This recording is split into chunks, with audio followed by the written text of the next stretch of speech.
What's up guys, Everything Apple Pro here, and I've got the OnePlus 5 here. We've tested the speed, now let's test the cameras. It's got a very similar dual lens setup as the iPhone 7 Plus, but a slightly higher megapixel count. So the iPhone 12 megapixel on both, with an optical image stabilizer and optical zoom with quad flash. Great stuff.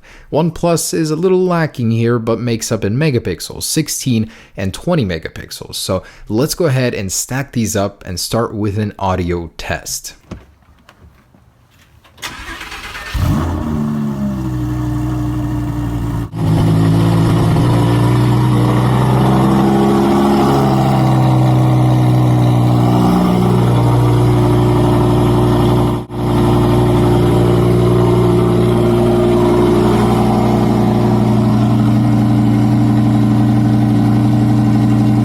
Out on Colombia, gonna be doing some recordation, and it's a pretty muggy day out, so don't expect too much colors today. It's Washington, typical Washington weather. All right, out on the Colombia, lots of boats here. Really not much to see. It's an overcast kind of day, but just to give you guys a little bit of an idea in different scenarios here, different lighting conditions. So both look all right. The OnePlus, I don't know, it's hard to tell while holding these phones. I usually will give you guys the wrong opinion because from what I see on the displays is different from what you guys will see, because the OLED panel on the OnePlus shows things a little bit more vibrantly. Looks all right on both, I guess. It's 4K. So a quick panning shot for you. iPhone seems a little bit smoother to me. Alright, let's move on to the next scenario. Alright, so this is where we arrived at the Chinese Gardens in Portland, and it was immediately apparent, even from holding the phones and using them right there and then, that the OnePlus 5 has a serious issue when it comes to stability. Now, I don't have gyroscope-like hands, you know, my hands aren't super stable, and the OnePlus definitely reflected upon that. So the iPhone made up for it with the electronic image stabilization as well as optical, which was great. So this is one thing that I don't know why OnePlus wouldn't put inside of their phone. Does it really cost that much to add it? It really jarred the image and took away from the quality, I think. Despite the fact that it's a fantastic looking camera, that's the one issue. And of course, all of these cameras are going to have their flaws and benefits, but moving past that one issue, look at the clouds on the OnePlus 5. It has noise in daylight. That I couldn't understand why, and that was only something I saw after post-processing. Sometimes if you'll move the camera pretty fast, you'll notice that there's noise out of nowhere. I don't know why that is. Maybe it's because the camera can't handle motion very well, and the lack of an optical image stabilizer contributes to that fact. But here in closer detail, I just wanted to show you guys this. Look at how washed out the OnePlus 5 seems. It's a bit strange because wildlife, grass, plants, flowers are very vibrant and colorful, but when you focus the camera on something a little bit less colorful, it doesn't have much to brighten. So as you can see, the camera looks a little washed out here. The iPhone definitely shines here. All right, so underneath the house, just so you guys can get an idea of pitch black, low light, so got a little bit of light. Go ahead and close the door. And this is like almost no light. OnePlus, definitely you can make more out. There's a little bit more noise. Yeah, there's a little bit more noise, but they both do it really good, surprisingly. I like that. The OnePlus 5 only has an electronic image stabilization in 1080p. I'd like to give you guys a little walk, show you guys the stutter, maybe even a slight little jog here. Oh man, these guys are excited. What's up? Oh man. All right. As you guys can see,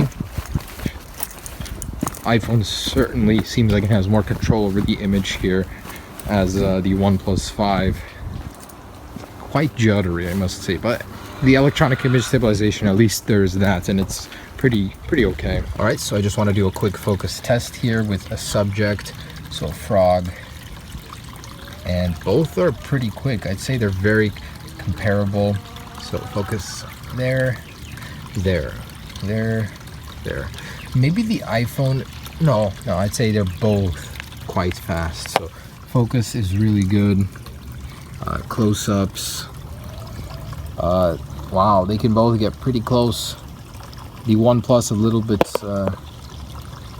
bit blurry at this distance. The iPhone can definitely catch more, so not bad. Another low lights test here. This is in the chicken pen. I don't know, it's really hard to tell here. The iPhone, I think, represents the colors a little bit better in low light. The OnePlus has some great detail and it's brighter, where on the iPhone it's a little bit darker. So as you guys can see, very good on both. I like the slight bokeh with the iPhone. Oh, don't bite me.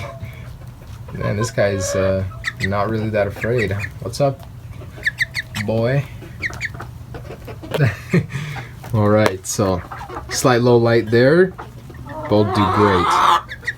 I mean, at this price point, I would expect nothing less. Stability at 6 times. Hey, buddy. Oh, man. On the iPhone, seems a little less jittery. If I start moving, oh, man, you do not want to start moving while zoomed in. Quite terrible. Optical image stabilization really works wonders here on the iPhone. What's up, buddy? Meow. Alright, and at 1080p I wanted to see what the stability is like. Just moving. This is a shot of the kitty cat. Come here, buddy. What's up? How you doing? Here's some color close-ups here, so a wide variation, and both fantastic. You can get some great detail. The iPhones are a little more dull. Then again, it's always been neutral on the colors mostly. OnePlus brings a little bit more vibrance to the shot. The greens especially, I like that. Let's go ahead and check out our famous shutter issue here. So this is actually not terrible on the iPhone. Wow, I could almost say that Apple has improved it since older days. Definitely not terrible. So if you really move it, you get some sort of a judder. OnePlus handles it very well. Very smooth transition. iPhone still needs to work on it a little bit, but Apple has done wonders here. All right, and here is the slow motion test. So we've got some blue liquid going with some glass, and I gotta give it to the OnePlus. The detail is great. I noticed that it's very sharp, a little bit sharper than the iPhones, but it crops the image. The iPhone doesn't need to be placed as far away from the subject as the OnePlus for whatever reason, but overall both quite good.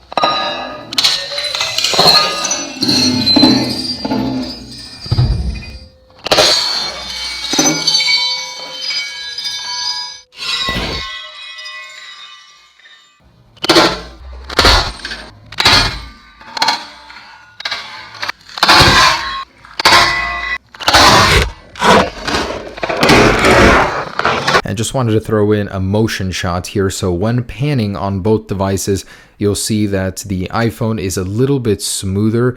It kind of blurs more on the OnePlus 5, I noticed that.